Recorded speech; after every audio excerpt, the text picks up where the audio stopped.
நெல்லையில் விவசாயிகள், வியாபாரிகள் மற்றும் கட்டிட தொழிலாளர்களை சந்தித்து இபிஎஸ் உரையாற்றி வருகிறார். நேரலை காட்சிகள்.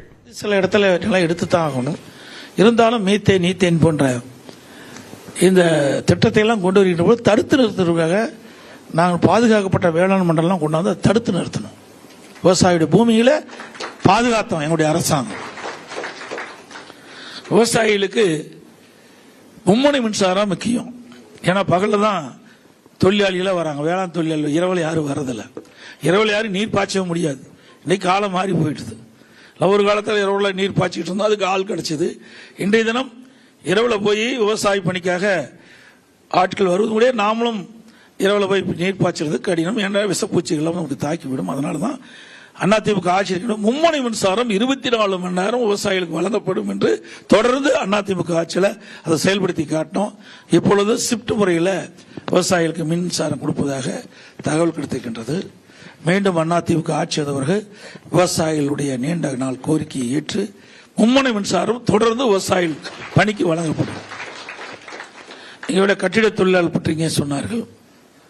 அவளுக்கு ஏற்பட்டதெல்லாம் அதிமுக ஆட்சி இருக்கின்ற பொழுது கூட எனக்கு ஞாபகம் சரியாக இருந்தால் அவள் விபத்திலே இறக்கின்ற பொழுது அதுக்கு ஒரு குறிப்பிட்ட நிதியை நாங்கள் ஒதுக்கி கொடுத்தோம். 5 லட்சம் என்று கருதுகிறேன், எனக்கு ஞாபகம் இல்லை. இங்கே வந்து எனக்கு பேப்பர் கொடுத்தாங்க. அதனால் அது மட்டும் இல்லை, கொரோனா காலத்தில் அவளுக்கு அம்மா உணவகத்தில் டோக்கன் கொடுத்துருந்தோம். ஃப்ரீயாக போய் சாப்பிட்டுக்கலாம். ஓராண்டு காலம் அந்த கட்டிட தொழிலாளர்கள் அவர்களுக்கு அம்மா உணவகத்தில் விலை இல்லாமல் நாங்கள் சாப்பாடு கொடுத்தோம். டோக்கன் கொடுத்தா போது சாப்பாடு ஃப்ரீயாக சாப்பிட்டுக்கலாம். அது மட்டும் இல்லாமல் கட்டட தொழிலாளர்கள் எங்கு அந்த பணிபுரிகிறார்களோ அங்கேயே அம்மா உணவகத்தை கொண்டு போய் ஷிஃப்ட் பண்ணோம். கட்டட தொழிலாளர்கள் பெரும்பாலும் எந்த இடத்தில் பணி செய்தார்களோ அந்த இடத்திற்கு அம்மா உணவகத்தை டெம்பரரியாக மாற்றி அவர்களுக்கு அங்கேயே உணவு வழங்கப்பட்டது அதிமுக ஆட்சி. கட்டிட தொழிலாளர்களை பாதுகாப்பதற்கான உண்டான வழிமுறைகளை நாங்கள் செய்வோம். இது அமைப்பு சாரா தொழில் கூட நிறைய உதவிகளை அதில் செஞ்சுருக்கிறோம். நீங்கள் நிறைய கோரிக்கை கொடுத்துருக்கிறீங்க. அதெல்லாம் அதிமுக ஆட்சி வந்தவர்கள் பரிசீலித்து நிறைவேற்றப்படும். அதேபோல விவசாயிகளுக்கு இந்தியாவிலேயே வறட்சி நிவாரணம் கொடுத்த ஒரே அரசாங்கம் அதிமுக அரசாங்கம்.